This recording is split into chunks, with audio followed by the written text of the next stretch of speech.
Hello and welcome to Inside the Americas. I'm Delon D'Souza. Coming up on the show this week. As Governor Ron DeSantis gears up for an expected presidential run, he's taking on Walt Disney over the company's woke policies in Florida. US federal agencies given 30 days to uninstall TikTok from government-issued devices. The move comes as concerns mount over user data going to China. And police in Peru stumble upon a man carrying a mummy estimated to be hundreds of years old in a cooler bag.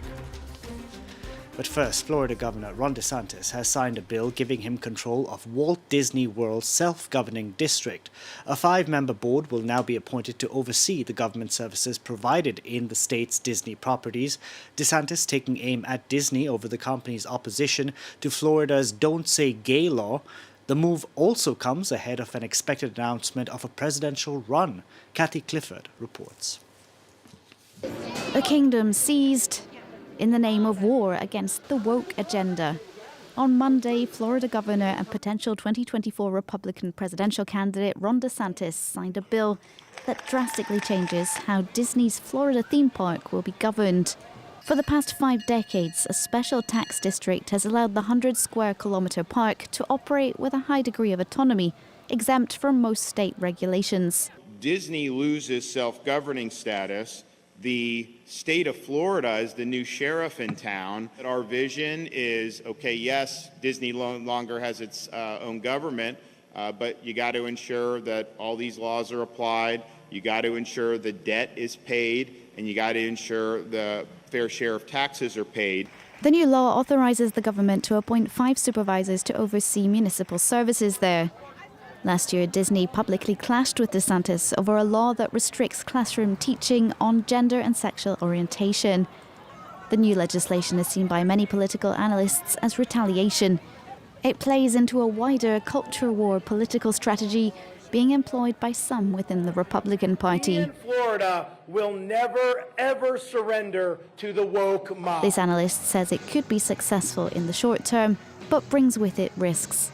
This anti-woke message is effective because it's certainly easy for people to understand, to develop an emotional connection to, and will probably animate some giving. Disney is a big business, and the Republican Party is now positioning itself, or this fringe of the Republican Party is positioning itself against business, which is contrary to the very goals that the Republican Party has long held.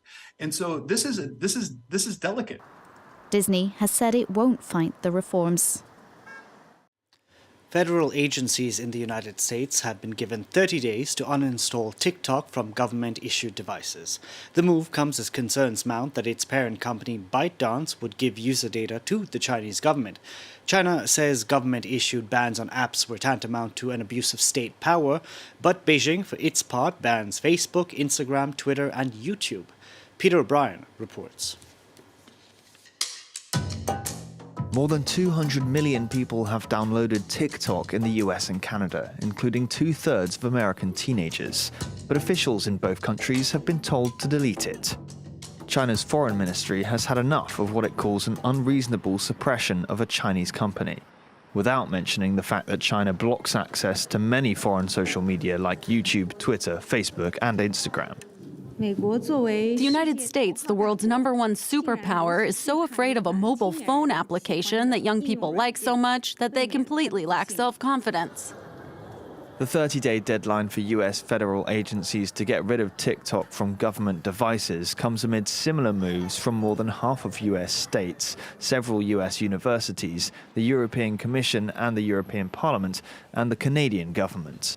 I suspect that as government takes the significant step of telling all federal employees that they can no longer use TikTok on their work phones, many Canadians, from businesses to private individuals, will reflect on the security of their own data and perhaps make choices in consequence. TikTok is owned by the Chinese company ByteDance, which has led to fears that users' data could be siphoned off at the request of Beijing, or that the app could be used to push pro-China content. That's the reason former US President Donald Trump tried to ban it outright in 2020 before his successor Joe Biden overturned the proposal. During TikTok's rapid ascendancy, there have been major controversies. An investigation by Forbes published in December confirms that ByteDance employees had been using TikTok to spy on journalists. And while TikTok is not censored like its Chinese market equivalent Douyin, before 2020 it did have a policy of removing content unfavorable to Beijing. Studies show that TikTok only collects as much data as other popular apps like Facebook and Snapchat. For an increasing number of governments, though, it's not worth the risk. TikTok continues to deny any pressure from the Chinese government. It says that since last summer, all US data has been routed through US-based servers. Now, cold weather continues to impact California. The region of Los Angeles was under a blizzard warning as snow and rain pummeled the city. A rare blizzard warning also went into effect for San Diego. Major highways in California were closed, and the Yosemite National Park was blanketed in snow, forcing authorities to close its doors this week. To our image of the week next, and it's of these shocking scenes to emerge out of El Salvador. The country has transferred 2,000 gang members to a newly constructed mega prison. El Salvador's incarceration rate has shot up significantly, with 64,000 alleged gang members locked up in a single year. The crackdown comes as the state of emergency has been extended to the month of March. The actions have impacted the president's approval rating, with 88% of Salvadorans saying they feel safe, and Nayib Bukele getting an average 8.4 on 10 for his performance. Critics, however, have raised concerns over the lack of due process and the use of torture. Earlier this year, our reporters went to El Salvador to document the crackdown carried out by the president. Take a look.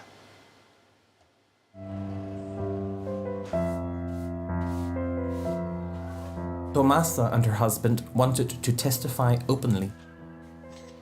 He has been working since he was 18 years old. This was his uniform. Their son worked for a telecommunications agency. He was arrested on June the 6th while installing cables with his crew. His record was clean. The lawyer simply told us that we had to wait. The first hearing has already taken place. He will spend 6 months in preventative detention while they conduct their investigation. However, the case-by-case approach no longer exists. At Joel's first appearance, 162 cases were being reviewed. Since the 6th of June, we still have no idea why he was detained, nor what the charges are against him. We imagine it's because of his tattoos. Tattoos, a reason to be charged in El Salvador. Since the end of the Civil War in 1992, a new evil has taken hold of the country, the Maras. Ultra-violent gangs that terrorize the population. Two large Maras, the MS and the 18, are fighting for control of the neighborhoods. They wear their allegiance to these groups, even on their faces. The Maras kidnapped Joel's younger sister, Ketty, in 2016. She's been missing ever since, and the investigation has never moved forward. Joel, however, only sported artsy tattoos. He had tattooed his mother's name on his forearm. And this is a palm tree, where he depicted himself holding his children by the hand. A lot of people say, it's great what the president is doing, but that's because they haven't experienced it. 54,000 inmates in 6 months, crammed into already overcrowded prisons.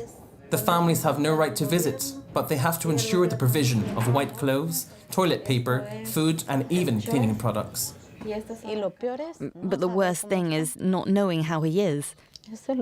It's terrible. As a mother, I'm afraid I'm going to go through what many others have gone through in the last few months.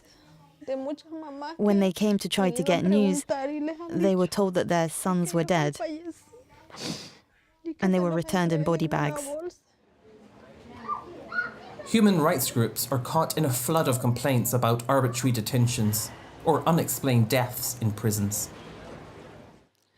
Here's a look at some of the other stories we're tracking for you from Latin America. His family has called it a miracle. A Bolivian man lost in the Amazon jungle for a month has been found alive. 30-year-old Jonathan Acosta was out hunting with friends on January 25th but they got separated trying to reach a lagoon. He recounted his ordeal after his rescue. I ate worms, insects. You have no idea what I had to go through to survive all these days. I thank God very much. I thank him because he gave me a new life. Acosta has been transferred to a hospital where he's receiving medical care. His family says Acosta lost about 17 kilos during his time wandering in the jungle. Protesters in Peru have vowed to keep up pressure on the government. Since the ouster of previous President Pedro Castillo on December 7th, the country has been gripped by angry demonstrations that have at times turned violent. The protesters are calling for current President Dina Boluarte to step down, for early elections to be held, and a new constitution written. We're returning once again to the city of Lima to call for the resignation of Mrs. Dina Boluarte. The ongoing crisis has also sparked a diplomatic war of words between Peru and Mexico. Mexican President Andrés Manuel López Obrador recently called Peru's government unconstitutional, remarks that caused President Boluarte to recall Peru's ambassador to Mexico and accuse López Obrador of meddling in her country's internal affairs. But the reproach hasn't stopped the Mexican president from escalating tensions with a series of new barbs directed at his Peruvian counterpart. A great injustice was committed by removing Pedro Castillo and imprisoning him, and then establishing a de facto authoritarian, repressive government. Peruvian police made a surprising discovery over the weekend, finding a nearly 800-year-old mummy in a food delivery cooler bag.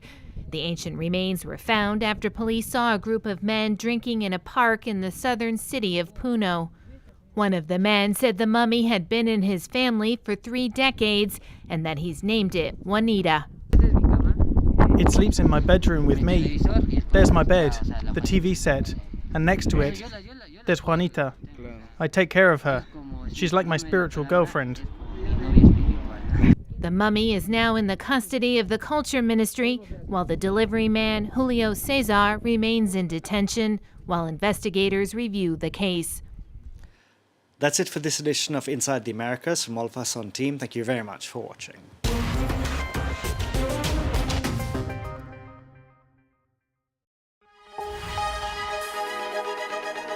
Want to know? Find out here. With France 24, learn to tell what's true from what's fake on social networks. Identify the false rumors in European news stories. Get reliable information about migration. Truth or fake, every day we bring you information that is verified and put into context. France 24 is news you can rely on every day across all platforms.